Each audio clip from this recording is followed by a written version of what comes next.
And ఓయ్ బాగున్నారా అందరూ? ఈ రోజైతే నేను ములక్కాయతో ఒక వెరైటీ అయితే కూర చేస్తున్నానండి. దాంట్లో ఎగ్ కూడా వేశాను. సో, ఇలా కనుక చేసుకున్నట్లయితే ములక్కాయలో ఉన్న పోషక పదార్థాలన్నీ మనకైతే అందుతాయండి. చాలా ఈజీ ప్రాసెస్ తోటి ఒకే 4 నిమిషాల్లో వీడియో అయితే పెట్టానండి. ప్రాసెస్ అనేది లెంగ్తీగా ఉన్న కట్ చేసి 4 నిమిషాల్లోనే వీడియో అంతా అయిపోయేలాగా షార్ట్‌గా పెట్టాను. సో, స్కిప్ చేయకుండా అందరూ చూస్తే కనుక మీకు ఈ వీడియో అనేది అర్థమవుతుంది. స్కిప్ చేశారంటే మధ్యలో మిస్ అవుతా ఉంటాము. సో, 4 నిమిషాలే కాబట్టి నా కోసం కొంచెం టైం కేటాయించి 4 నిమిషాల వీడియో అయితే చూడాల్సిందిగా కోరుతున్నాను.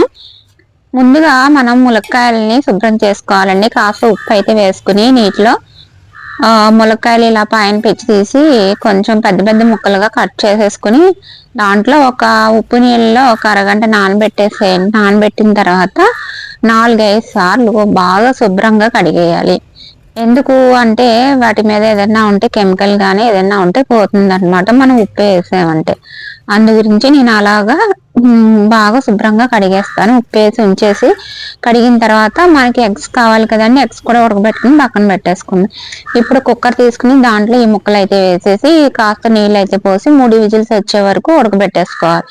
3 విజిల్స్ వచ్చిన తర్వాత ఉడికిన తర్వాత ఈ ములక్కాయ ముక్కలు అనేవి చూసారు కదా, ఇలాగైతే ఉడికిపోతాయి. 3 విజిల్స్ అయితే రావాలండి. ఇలా వచ్చిన తర్వాత మనం ఆ గుజ్జుని అయితే సపరేట్ చేసేసుకుందాం. చాలా ఈజీ అండి తీసేసుకోవడం. ఆ కుక్కర్లో ఉన్న నీళ్ళు కూడా నేను వేస్ట్ చేయనండి. చూడండి ఏం చేస్తాను అనేది. సో, ఈ గుజ్జు అంతా తీసేసుకోవాలండి. మొత్తం ములక్కాయల్లో ఉన్న గుజ్జు అంతా తీసేసుకోవాలి. కొంచెం వేడిగా ఉంది కదా, కొంచెం లేట్ అవుతుంది నాకు తీయడానికి.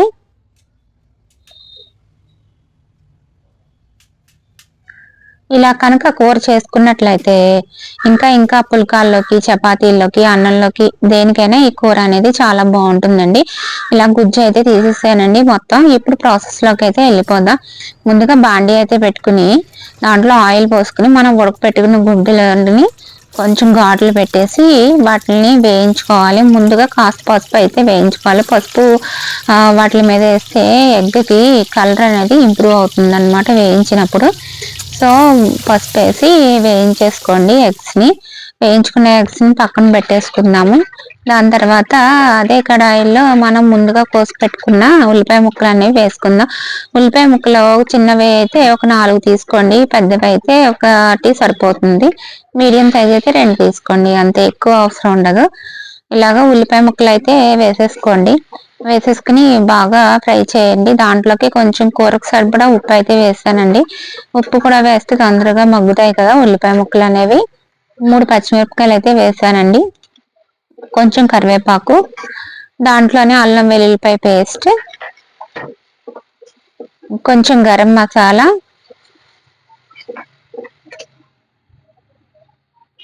కొంచెం జీలకర్ర పొడి, అంతేనండి, ఇంకేమీ లేదు. నేను ఇదైతే గరం మసాలా అండి, ఇదేమో జీలకర్ర పొడి. బాగా ఫ్రై చేసుకోవాలండి. ఇలా ఫ్రై చేసుకున్న తర్వాత మనం కారం అనేది కూరకు సరిపడా కారం 2 స్పూన్స్ అయితే వేసాను. 2 టీ స్పూన్స్ అనమాట, చిన్నది.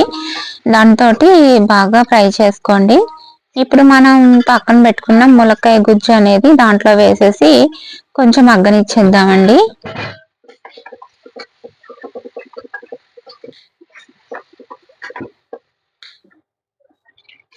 ఇప్పుడు వాటర్ మనకి దాంట్లో ఉంది కదండి, ఉడకపెట్టుకున్నాం కదా, ఆ వాటర్ కూడా దీంట్లో వేసేసుకుందామండి. తర్వాత ఆల్రెడీ మనం ఫ్రై చేసుకుని పక్కన పెట్టుకున్న ఎగ్స్ అయితే దాంట్లో వేసేద్దాం. కొంచెం చింతపండు పిండుకుందామండి. కొంచెం చింతపండు పిండుకుంటే చాలా బాగుంటుంది టేస్ట్ అయితే. మరీ ఎక్కువ కాదండి, కొంచెమే. కొంచెం బాగా దగ్గరకు వచ్చే వరకు మరగనిచ్చేస్తే మనకి కూర అనేది రెడీ అయిపోతుందండి. చపాతీల్లోకి, పుల్కాల్లోకి, అన్నంలోకి చాలా బాగుంటుంది ఈ కర్రీ అనేది. ఒకసారి ట్రై చేయండి. చాలా చాలా మళ్ళీ అడిగి చేసుకుంటారండి. ఇది అంత బాగుంటుంది.